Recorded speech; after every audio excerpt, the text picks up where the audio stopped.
नमस्कार दोस्तों, मैं आपका दोस्त मनीष आप सभी का अपने इस YouTube चैनल पर बहुत बहुत स्वागत करता हूं। तो दोस्तों, आज हम लोग इस वीडियो में भारतीय संविधान का अध्ययन करेंगे और इस भारतीय संविधान के अंतर्गत हम लोग संविधान निर्माण प्रक्रिया को देखेंगे। इस संविधान निर्माण प्रक्रिया से संबंधित दो वीडियो तैयार किया गया है। अगर आप लोग उन दोनों वीडियो को अच्छे से देख लेंगे तो इस संबंधित टॉपिक से एग्जाम में अगर कोई भी प्रश्न बनता है तो निस्संदेह आप लोग उन सभी प्रश्नों को अच्छे से सॉल्व कर लेंगे। तो आइए हम लोग संविधान निर्माण प्रक्रिया को देखते हैं। तो सबसे पहले वर्ष 1934 में एम.एन. राय ने संविधान सभा के गठन का विचार प्रस्तुत किया था।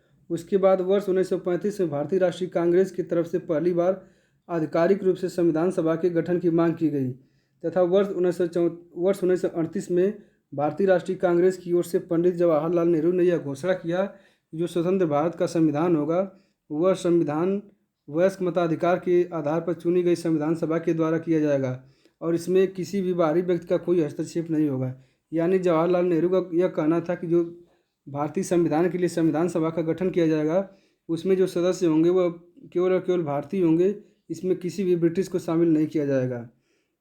इसी को ध्यान में रख करके 8 अगस्त 1940 को लॉर्ड लिथिगो के नेतृत्व में एक प्रस्ताव पेश किया गया है जिसे अगस्त प्रस्ताव के नाम से जाना जाता है। अगस्त प्रस्ताव इसलिए कहा जाता है क्योंकि यह 8 अगस्त 1940 को लाया गया, इसलिए इसको अगस्त प्रस्ताव कहा जाता है।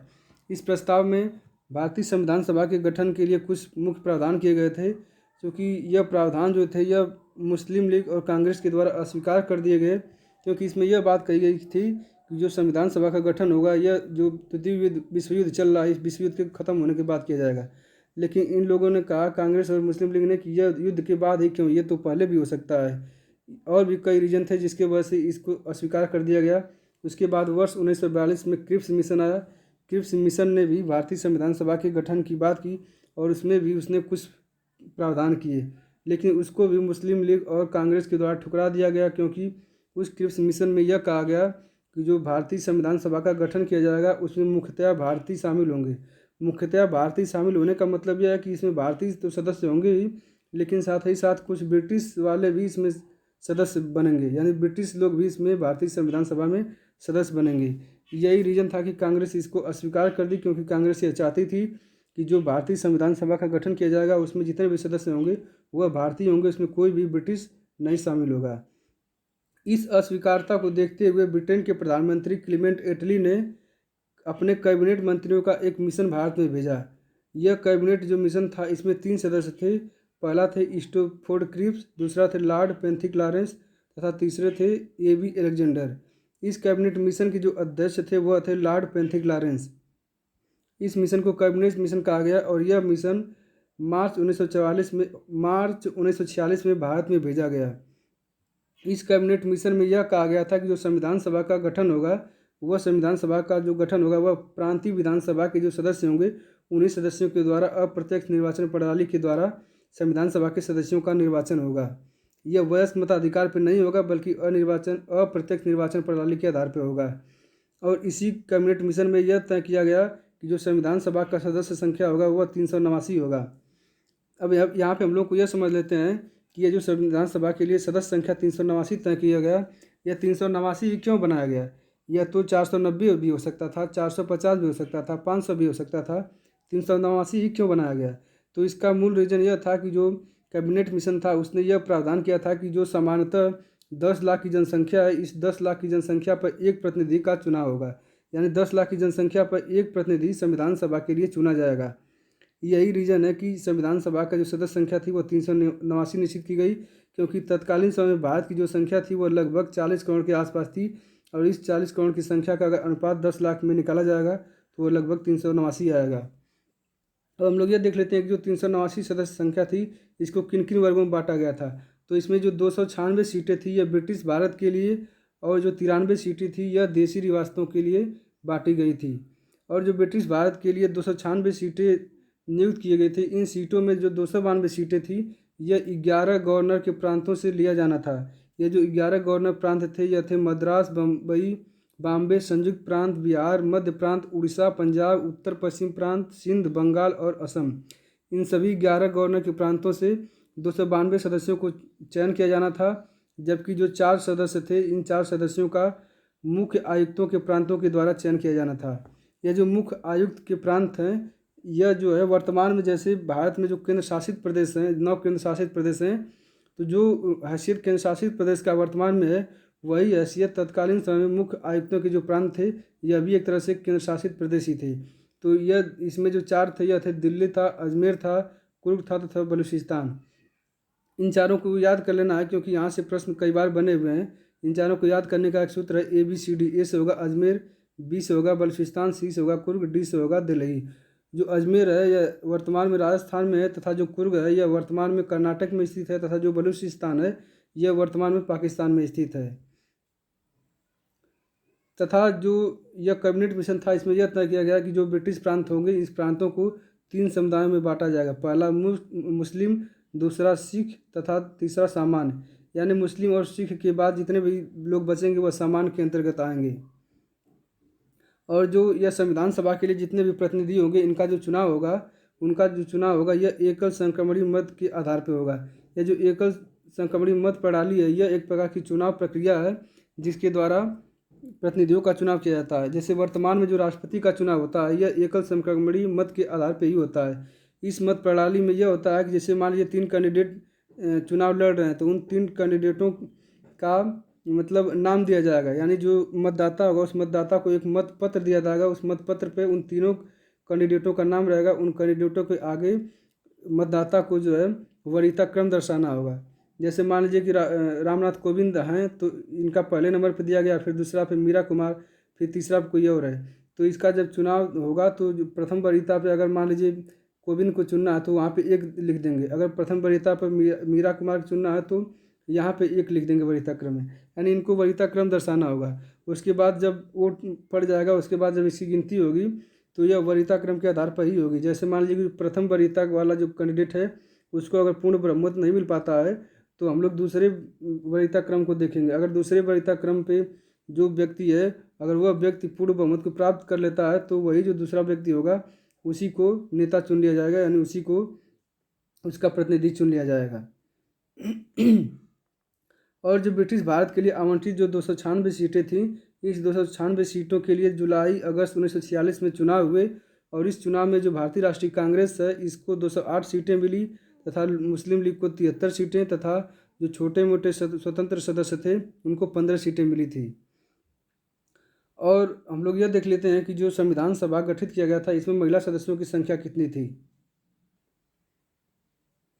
अगर एग्जाम में यह पूछे कि जो संविधान सभा की प्रथम बैठक हुई थी उस प्रथम बैठक में महिला की सदस्य कितनी थी, तब तो उनकी जो सदस्य संख्या होगी यह 9 होगी।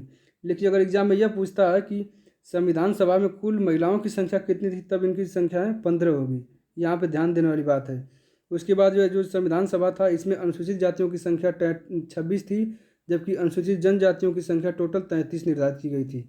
और हैदराबाद जो है एकमात्र ऐसी देशी रियासत थी जिसने संविधान सभा में अपने कोई भी प्रतिनिधि को नहीं भेजा, यानी संविधान सभा में इसने शामिल नहीं हुआ, यानी इसने अपने आप को सम्मिलित नहीं किया। हम लोग ये देख लेते हैं कि जो संविधान सभा था इसका पहली बैठक कब किया गया। तो संविधान सभा की जो पहली बैठक हुई थी यह 9 दिसंबर 1946 को हुई थी। और इस बैठक में जो मुस्लिम लीग था, इस मुस्लिम लीग ने इस बैठक का पूरी तरह से बहिष्कार किया और इस बहिष्कार को करते हुए उसने पाकिस्तान की मांग की, यानी पाकिस्तान की अलग मांग पर इसने बल दिया। इसने कहा कि जब तक यह हमारा जो मांग है पाकिस्तान का अलग बनाने के लिए, अगर यह नहीं बनता है तो हम लोग इस संविधान सभा में शामिल नहीं होंगे। और इस प्रथम बैठक में जो सच्चिदानंद सिन्हा थे यह बिहार के रहने वाले हैं। डॉक्टर सच्चिदानंद सिन्हा को अस्थायी अध्यक्ष चुना गया। अब यहाँ पे समझने वाली बात यह है कि सच्चिदानंद सिन्हा कोई अस्थायी अध्यक्ष क्यों चुना गया। किसी और को भी तो चुन लिया जाता था, चुन लिया जाना चाहिए था, लेकिन इन्हीं को क्यों चुना गया। तो इसका मूल रीजन यह था कि जो भारतीय संविधान सभा थी यह फ्रांस से पूरी तरह से प्रभावित थी। और फ्रांस में यह नियम है कि जो फ्रांस में अगर वहाँ का नेता चुनना होता है या फिर वहाँ पे अध्यक्ष चुनना होता है तो वहाँ पे जो सबसे अधिक एज का व्यक्ति होता है, यानी जो सबसे उम्रदराज व्यक्ति होता है, उसी को उसका नेता चुन लिया जाता है। तो उसी के तर्ज पे, फ्रांस के तर्ज पे ही जो संविधान सभा की प्रथम बैठक हुई, उस प्रथम बैठक में चूँकि जो डॉक्टर सच्चिदानंद सिन्हा थे ये सबसे बुजुर्ग व्यक्ति थे, सबसे अधिक उम्र के व्यक्ति थे, इसी कारण इनको अस्थायी अध्यक्ष चुन लिया गया। अगर एग्जाम में यह पूछता है कि संविधान सभा का प्रथम अध्यक्ष कौन थे, तब डॉक्टर सच्चिदानंद सिन्हा होगा। लेकिन अगर यह पूछेगा कि संविधान सभा का प्रथम अस्थायी अध्यक्ष कौन थे, तब डॉक्टर राजेंद्र प्रसाद होंगे। उसके बाद दूसरी जो बैठक हुई संविधान सभा की, यह 11 दिसंबर 1946 को हुई। इसमें डॉक्टर राजेंद्र प्रसाद को सर्वसम्मति से यानी सभी की स्वीकारता से अस्थायी अध्यक्ष चुन लिया गया, जबकि जो BN राव थे, इनका पूरा नाम था बेनेगल नरसिंह राव, इनको संवैधानिक सलाहकार के रूप में नियुक्त किया गया। तथा जो डॉक्टर SC मुखर्जी थे एवं VT कृष्णाचारी, इन दोनों लोगों को संविधान सभा का उपाध्यक्ष निर्वाचित किया गया। फिर उसके 2 दिन बाद संविधान सभा का तीसरा बैठक हुआ। इन तीसरे बैठक में 13 दिसंबर 1946 को पंडित जवाहरलाल नेहरू ने एक उद्देश्य प्रस्ताव पेश किया। इस उद्देश्य प्रस्ताव का मूल उद्देश्य यह था कि जो भारतीय संविधान बनेगा उस संविधान का मूल उद्देश्य क्या होगा, उसका ढांचा क्या होगा, उसी का कल्पना करके इस उद्देश्य प्रस्ताव में पेश किया गया था। इस उद्देश्य प्रस्ताव को संविधान सभा के द्वारा 22 जनवरी 1947 को सर्वसम्मति से स्वीकार कर लिया गया। वर्तमान में जो भारतीय संविधान सभा में जो भारतीय संविधान में प्रस्तावना हम लोग देखते हैं, यह संविधान का प्रस्तावना इसी उद्देश्य प्रस्ताव से प्रेरित है। यानी जवाहरलाल नेहरू द्वारा जो पारित उद्देश्य प्रस्ताव था, इसी से संविधान की प्रस्तावना लिया गया। जो मुस्लिम लीग थी, मुस्लिम लीग के द्वारा इस बैठक का बहिष्कार कर दिया गया था। इससे जो तत्कालीन प्रधानमंत्री थे क्लेमेंट एटली, ये बहुत परेशान थे। और जब यह मुस्लिम लीग के द्वारा संविधान सभा की प्रथम बैठक का बहिष्कार कर दिया गया, तो इस पर जो एक प्रसिद्ध व्यक्ति हैं विंस्टन चर्चिल एक ट्वीट करते हैं। वो कहते हैं कि यह जो संविधान सभा की पहली बैठक थी, यह तो इसी प्रकार से प्रतीत होती है कि जैसे एक विवाह में उस विवाह में उसकी दुल्हन ही गायब हो जाए। यानी यह एक प्रकार का ऐसा विवाह था जिसमें दुल्हन गायब थी। इस प्रकार का ट्रेंड कसा विंस्टन चर्चिल ने। उसके बाद जब मुस्लिम लीग ने अस्वीकार कर दिया इस संविधान सभा की बैठक को, तो तत्कालीन जो प्रधानमंत्री क्लेमेंट एटली थे, इन्होंने लॉर्ड माउंटबेटन को वायसराय के रूप में भारत में भेजा। और इनका जो भारत में भेजे जाने का मूल उद्देश्य था कि जो भारतीय संविधान है, इस संविधान के निर्माण के लिए संविधान सभा किस प्रकार से गठित किया जाएगा, उसके संबंध में कुछ रिपोर्ट तैयार किए गए थे। उसी रिपोर्ट के लेकर के लॉर्ड माउंटबेटन भारत में आया। यह जो लॉर्ड माउंटबेटन था, यह 3 जून 1947 को अपनी रिपोर्ट जारी किया। यह कई बार एग्जाम में पूछा गया कि लॉर्ड माउंटबेटन ने अपनी रिपोर्ट कब जारी किया, तो यह 3 जून 1947 की रिपोर्ट जारी किया। और इस रिपोर्ट को माउंटबेटन योजना के नाम से भी जाना जाता है। इस योजना का पूरी तरह से कांग्रेस तथा मुस्लिम लीग ने इसका समर्थन किया, इसको मंजूर कर लिया, क्योंकि यह जो लॉर्ड माउंटबेटन की जो रिपोर्ट थी, इसमें काफ़ी हद तक ऐसे प्रावधान थे जो मुस्लिम लीग तथा कांग्रेस को सेटिस्फाई करते थे। और इस जो लॉर्ड माउंटबेटन की योजना थी, इस लॉर्ड माउंटबेटन की योजना को मूर्त रूप प्रदान करने के लिए यानी पूरी तरह से लागू करने के लिए भारतीय स्वतंत्रता अधिनियम 1947 को पारित किया गया। और इस स्वतंत्रता अधिनियम 47 में बहुत से कुछ मुख्य प्रावधान किए गए।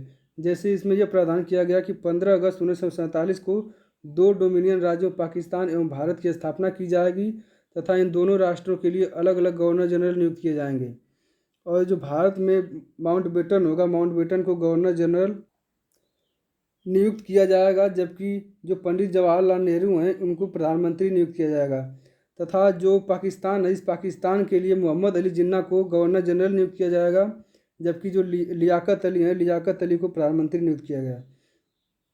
अब हम लोग यह देख लेते हैं कि जो देशी रियासती थी, इसके संबंध में जो यह 1947 का स्वतंत्रता अधिनियम था, इसके संबंध में यह क्या प्रावधान करता है। तो जो यह 1947 का स्वतंत्रता अधिनियम था, इसने देशी रियासतों के संबंध में यह कहा कि यह देशी रियासतें स्वतंत्र हैं, यह अपने आप को या तो भारत में शामिल कर सकती हैं या तो पाकिस्तान में शामिल कर सकती हैं, या तो फिर ये अपने आप को स्वतंत्र रूप से अलग रख सकती हैं।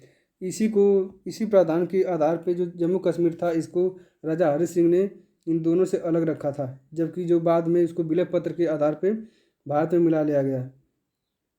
तथा इसमें जो दोनों अधिराज्य थे भारत और पाकिस्तान, इन भारत और पाकिस्तान के सीमा निर्धारण की बात की गई। इस सीमा निर्धारण के लिए 2 सीमा आयोग गठित किया गया। इस सीमा आयोग का जो अध्यक्ष थे वह थे सर रेडक्लिफ। इसी रेडक्लिफ के नाम के आधार पर इस सीमा रेखा का नाम रेडक्लिफ रेखा रख दिया गया। यह बहुत बार एग्जाम में पूछा गया कि जो रेडक्लिफ रेखा है वह किन किन देशों के मध्य है, तो यह भारत और पाकिस्तान के मध्य रेडक्लिफ रेखा है। अब भारतीय स्वतंत्रता अधिनियम जो 1947 है, इनके अनुसार 15 व 14 अगस्त यानी जो स्वतंत्रता अधिनियम बनाया गया था 1947 का, इनके प्रावधानों को सुनने के बाद इसको लागू कर दिया गया। उसके बाद इसी के तहत, इस स्वतंत्रता अधिनियम के तहत 14 व 15 अगस्त 1947 को पाकिस्तान व भारत नामक दो डोमिनियन राज्यों का गठन कर दिया गया। और 15 अगस्त 1947 से लेकर 26 जनवरी 1950 तक जो भारत की राजनीतिक दर्जा थी यह औपनिवेशिक के रूप में था।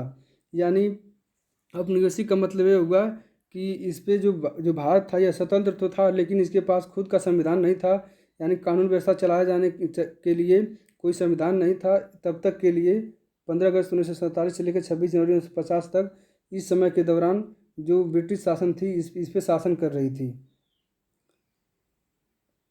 जो संविधान निर्माण प्रक्रिया का पहला वीडियो है यहीं पे समाप्त होता है। इस वीडियो से संबंधित अगर कोई भी सुझाव देना है तो आप लोग कमेंट बॉक्स में कमेंट करके सुझाव अवश्य दें और इस वीडियो को ज़्यादा से ज़्यादा शेयर एवं सब्सक्राइब अवश्य करें।